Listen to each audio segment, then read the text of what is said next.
2-3 दिवसातून असा दिवस निघते का मला सकाळी स्वयंपाक करायची गरज नसते, पण भाजी मात्र हे करावंच लागते. आता रात्रीचं सुक्कं मटण होतं आणि चटणी वाटेल होती. म्हटलं आता सुक्कं मटण करून घ्यावं आणि मठ होते ते बी लय चांगले होते. मग म्हटलं मस्त असा कांदा कापला आणि त्यात लाल मिरचीची चटणी म्हणजे जे आपण का पहिलेच करत होती, हळद टाकली मस्त असं फिरून घेतलं आणि त्याच्यात टाकलं मटण आणि मटणही फिरून घेतलं मस्त. आता त्याच्यात फक्त हिरवा सांबार कापायचा होता वरून, म्हणजे कापून वरून टाकायचा होता. तर मस्त असा हिरवा सांबारही टाकून घेतला, कापून घेतला आणि टाकूनही घेतला आणि इकडून ठेवला आता मटण इकडे सिगडीवर आणि इकडे ठेवला चहा. आणि काल हरभरा मागून मागून लय जास्त जमा केला होता मी, त्याचे गाठे तोडून घेतले. लय पसारा झाला होता त्याचा. तर चहा पिऊन घेतला मस्त आणि भांडे घासून घेतले. आजचा 3रा दिवस, आजही मला तुरी कांडा लागतात. पसारा आवरून घेतला मस्त, बकऱ्याला पाणी पाजलं आणि बकऱ्या सोडून दिल्या, पिलंही पाजून घेतले होते आणि झाडून काढलं.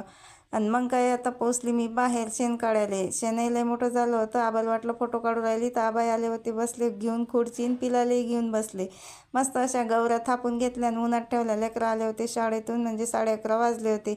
सगळा पसारा झाडझूड आवरली होती. म्हटलं आता शेंगा काढून घ्यावा, फक्त आंघोळच बाकी होती.